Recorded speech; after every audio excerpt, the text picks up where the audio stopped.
जय माता दी। इस वीडियो में आज हम बात करेंगे नशे की लत के बारे में या प्यार की लत के बारे में।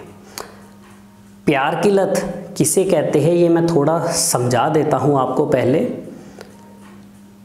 किसी भी कारण लड़का अगर लड़की से प्यार करता है या लड़की लड़के से प्यार करती है तो किसी भी कारण दोनों को अलग होना पड़ जाए या कोई भी एक धोखा दे जाए तो उसके बाद उसके बिना कैसे रहा जाए। कई लोग तो इस चक्कर में आके डिप्रेशन में चले जाते हैं या सुसाइड तक करने के लिए सोच लेते हैं या कई महीनों या सालों तक सिर्फ गम के अंदर, दुख के अंदर ही रहते हैं कि उसने मेरे साथ ऐसा क्यों किया। उन हालातों के अंदर मन को कैसे मजबूत करके उसको बुलाया जा सके या किसी भी तरह से अपने मन को स्ट्रॉन्ग करके जीवन में आगे बढ़ा जा सके, इन चीज़ों की बात करूँगा। या अगर लोग नशा बहुत ज़्यादा करते हैं तो उसको कैसे छोड़ा जा सके, किन खराब ग्रहों के कारण ये हालात बनते हैं, इनके क्या उपाय हैं, इन सभी चीज़ों की बात करेंगे। चाहे इंसान बहुत ज़्यादा नशे में पड़ चुका हो, चाहे प्यार के अंदर पड़ चुका हो, जिसको छोड़ना बहुत मुश्किल हो रहा हो, ये किन खराब ग्रहों के कारण होता है। हमारा जो मन है वो चंद्रमा है। ये सारा खेल हमारे मन का ही है। अगर कोई भी इंसान बहुत ज़्यादा नशा करता है और नशा नहीं छोड़ पा रहा, सुबह कहता तो है कि शाम को मैंने ड्रिंक नहीं करनी या नशा नहीं करना, लेकिन जैसे ही शाम होती है उसका अपने मन के ऊपर काबू नहीं रहता और दोबारा शराब की बोतल खोल के या किसी भी तरह का नशा करने के लिए वो मजबूर हो जाता है। ये चंद्रमा की खराबी है, क्योंकि चंद्रमा हमारा मन है। जब भी चंद्रमा पापी ग्रहों के साथ संबंध कर लेता है, शनि के साथ बैठ जाए, केतु के साथ बैठ जाए या फिर राहु के साथ ही क्यों ना बैठ जाए, राहु के साथ या शनि के साथ बैठ के तो ये देता ही डिप्रेशन है।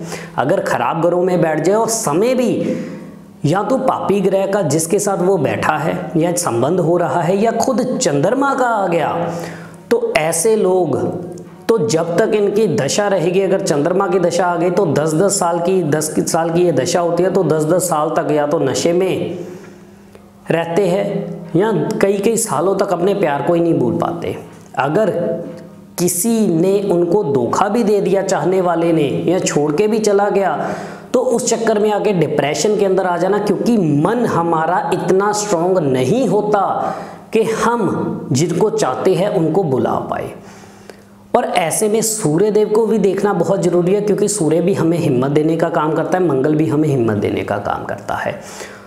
तो इन चीज़ों से निकलने के लिए सूर्य देव और चंद्रमा का अच्छा होना बेहद ज़्यादा ज़रूरी है। चाहे हमने नशा छोड़ना हो या प्यार छोड़ना हो या भूलना हो, यानी कि अगर हमें कोई धोखा दे गया है तो उस कंडीशन के अंदर अपने मन को कैसे स्ट्रॉन्ग करके जीवन में आगे बढ़ना है, इसके लिए क्या उपाय करने चाहिए ये मैं आपको बताऊंगा। चंद्रमा को अच्छा करना जरूरी है। चांदी के बड़े से बर्तन में गंगा जल भर के चांदी का ढक्कन लगा के घर के नॉर्थ ईस्ट में रखिए, और एक इसी तरह से चांदी के बर्तन में गंगा जल भर के चांदी का ढक्कन लगा के घर में लोहे की अलमारी में रखिए।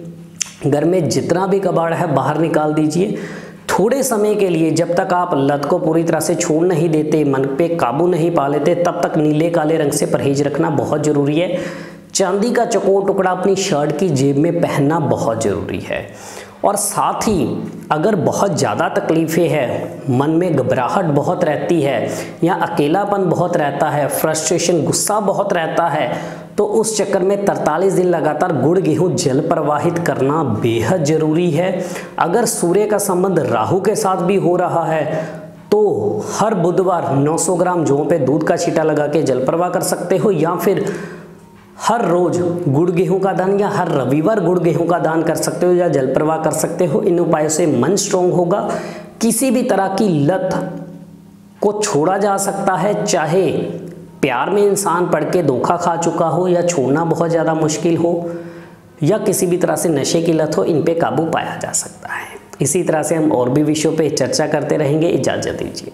जय माता दी।